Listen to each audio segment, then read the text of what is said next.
ಏನು ಮಾಡ್ತು ಈಗ ಏನು ಮಾಡ್ತು ಅನ್ನುವಂಥದ್ದು ಹೇಳ್ತೀವಿ. ಅಂದರೆ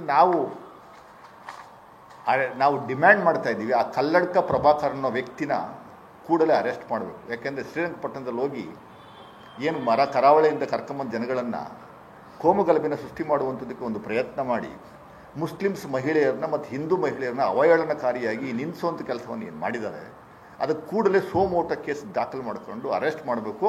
ಇಲ್ಲ ಒಂದಷ್ಟು ಜನ ಕಂಪ್ಲೇಂಟ್ ಕೊಡುವಂಥ ಕೆಲಸವನ್ನು ಮಾಡಿದರೆ ಪೊಲೀಸ್ನವರು ನಾವು ವಿನಂತಿ ಮಾಡ್ಕೊತೀವಿ, ನಿಮ್ಮ ಡ್ಯೂಟಿ ನೀವು ಮಾಡಿ, ದಯಮಾಡಿ ಯಾರ ಪರನೂ ಇರಬೇಡಿ, ಯಾರ ವಿರುದ್ಧನೂ ಇರಬೇಡಿ, ಶಾಂತಿ ಕಾಪಾಡಬೇಕು ಅನ್ನುವಂಥದ್ದರೆ ಪೊಲೀಸ್ನವ್ರ ವ್ಯವಸ್ಥೆ.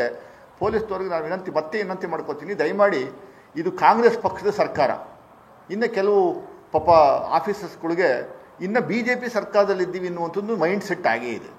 ನಾನು ಗಮನಿಸ್ತಾ ಇದ್ದೀವಿ ಒಂದಷ್ಟು ಅಧಿಕಾರಿಗಳ ವರ್ಗ ಇನ್ನೂ ನಾವು BJPನಲ್ಲಿದ್ದೀವಿ, BJP ಸರ್ಕಾರನೇ ಇದೆ ಅನ್ನುವಂಥದ್ದು ಮೈಂಡ್ ಸೆಟ್ ಇದೆ. ಆ ಮೈಂಡ್ ಸೆಟ್ಟಿಂದ ಹೊರಗಡೆ ಬಂದಿಲ್ಲ. ಸೀರಿಯಸ್ಸಾಗಿ ಆ್ಯಕ್ಷನ್ ತಗೊಳ್ಳೋಂಥ ಕೆಲಸವನ್ನು ಸಿದ್ದರಾಮಯ್ಯ ಸಾಹೇಬರು ಮಾಡ್ತಾರೆ. ದಯಮಾಡಿ ನೀವು ಹೊರಬರಬೇಕು. BJP ಸರ್ಕಾರದಲ್ಲಿ ನಿಮ್ಮ ವರ್ತನೆ ಏನಿತ್ತು ಆ ವರ್ತನೆ ಬಿಟ್ಟು ಹೊರಗಡೆ ಬಂದು ಜನಸಾಮಾನ್ಯರಿಗೆ ಕೆಲಸ ಮಾಡುವಂಥ ಕೆಲಸವನ್ನು ಮಾಡಬೇಕು. ಇದು ಎಚ್ಚರಿಕೆ ಅಂತಲೇ ತಿಳ್ಕೊಳ್ಳಿ, ಸಜೆಷನ್ ಅಂತ ತಿಳ್ಕೊಳ್ಳಿ. ಇದು ನಿಲ್ಲಿಸ್ಬೇಕು. ಮಂಡ್ಯದಲ್ಲೂ ಅಷ್ಟೇ SP ಮತ್ತು DC ಅವ್ರು ಏನು ಮಾಡ್ತಾಯಿದ್ರು, ಅದು ಹೆಂಗೆ ಪರ್ಮಿಷನ್ ಕೊಟ್ಟರು, ಯಾಕೆ ಪರ್ಮಿಷನ್ ಕೊಟ್ಟರು, ಏನಾಯಿತು, ಮಸೀದಿ ನುಗ್ಗಕ್ಕೆ ಒಳಗಡೆ ಅಂಥದಕ್ಕೆ ಏನೋ ಒಂದು ಪ್ರಯತ್ನ ನಡೀತು. ಈ ಕಲ್ಲಡ್ಕ ಪ್ರಭಾಕರ್ ಬಂದು ಬಾಯಿಗೆ ಬಂದಂಗೆಲ್ಲ ಮಾತಾಡೋಂಥ ಕೆಲಸ ಮಾಡಿದಾಗ ಇಲ್ಲಿವರೆಗೂ ಯಾಕೆ ನೀವು ನೋಟಿಸ್ ಕೊಟ್ಟಿಲ್ಲ, ಯಾಕೆ ಅವ್ರ ಮೇಲೆ ಕೇಸ್ ರಿಜಿಸ್ಟರ್ ಮಾಡಿಲ್ಲ, ಯಾಕೆ ಅರೆಸ್ಟ್ ಮಾಡಿಲ್ಲ ಅನ್ನುವಂಥದ್ದು ನೀವು ಉತ್ತರ ಕೊಡಬೇಕಾಗುತ್ತೆ ಅಂತ ಹೇಳಿ ನನ್ನ ಮಾತನ್ನು ಮುಗಿಸ್ತೀನಿ. ನಮ್ಮ